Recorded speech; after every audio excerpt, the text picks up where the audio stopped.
Hey guys, welcome back to Auto Repair guys. Thank you guys for watching and subscribing to the channel. Today will be super helpful video guys. If you have a BMW such as guys BMW 5 Series, I'm talking about generation E60 or E61 guys, and your serpentine belt guys keep coming off. Okay, you put the belt on, you drive a little bit, the belt comes off. We will explain what causes that. It doesn't matter if you have a 4-cylinder, 6-cylinder, gasoline or diesel engine. It will apply to all of them guys.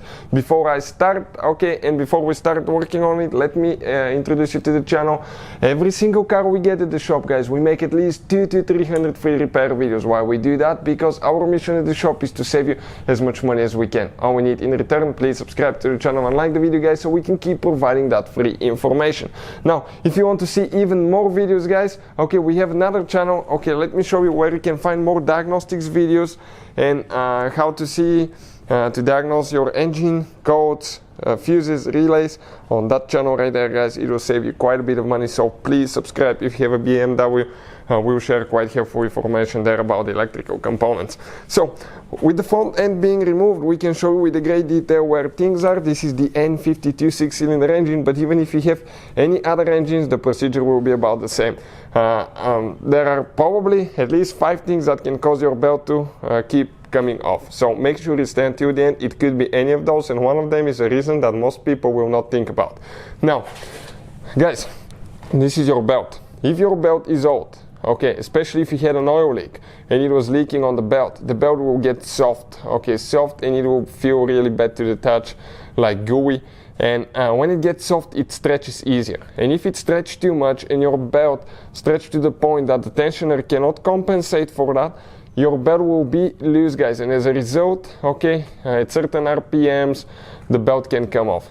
Make sure that it's not stretched. Compare it to the original length. You can check the part number. We'll have the link in the description of the video below, and you can see the length of the belt. Number 2, okay, let me explain. This is your tensioner.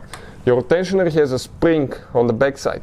That spring guys, okay, we're going to put the tool that actually we can move the tensioner to remove the belt, but that spring, okay, puts constant pressure on the belt, and you have to go clockwise to actually compress it. And when you let go, it puts constant pressure on the belt. So if we remove the tool now, okay, I want to show you that tensioner will actually move a little bit when the car is running, because it will compensate for the belt slack and all that stuff. So let's say, okay, you're moving like that, you can see the tensioner moving a little bit. But if that spring is, okay, wore out, it's loose, it's not tense enough, what will happen? That tensioner will not apply the required force to the belt guys, and as a result that belt will be loose and it can come off. That's very common. Now something else guys, number 3, okay, you can see that you have all these pulleys, tensioner pulley, idle pulley. Okay, those are very common for the bearings to go bad, and if the bearing breaks, the pulley can change, okay, its position, and the belt can come off. And that could happen guys to water pump pulley. Let's say you have a bad pulley. It could be even to the AC compressor, but those two are the most common ones guys. If you have a water pump on some engines that's run by the belt, the water pump pulley, okay, if the water pump develops a play, that play can throw your belt off, especially at high RPMs. Now we have a video on the channel guys, okay, we'll be making a video how to actually service those pulleys. We're going to open the cap now. Okay, I want to show you on the inside is the bearing, and you can grease them once in a while. That way you can make sure that the bearing will not go bad, because our bearing here guys, okay, it's pretty wore out. Let's actually compress. Okay, we're going to compress that tensioner. I'll pull the belt out. I want to show you something guys, how loose that pulley is. Okay, check it out now, listen. Okay, that pulley has a little bit of play, so if you grease them regularly, okay, you don't need to worry about that. Now that's very common reason as well.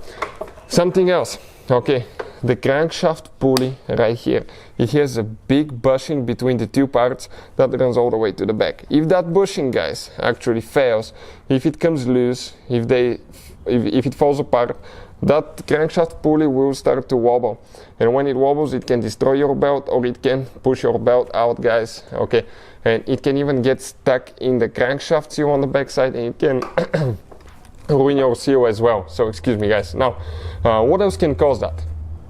It's pretty simple guys. Any of the accessories that the belt runs, let's say alternator, power steering pump, AC compressor, or if you have a mechanical water pump, it can actually, guys, if it freezes, and very common one is for the AC compressor to actually lock up, and when it's locked up, okay, that pulley will not turn, and as a result, guys, okay, the belt will be skipping, it will get hot, it can even get smoking, and it will stretch from the heat, guys, and it will come off, or it will pretty much be almost on fire, guys. That's very common as well. Make sure that any of the accessories, AC compressor, power steering pump, alternator, water pump, are not locked up, they're not frozen, because if you cannot turn them, it means that the belt will skip and eventually it will come off. So those are the most common ones that we see here at the shop. Hopefully, guys, the video will be helpful to any of you having that problem. Thank you for watching and see you guys next time.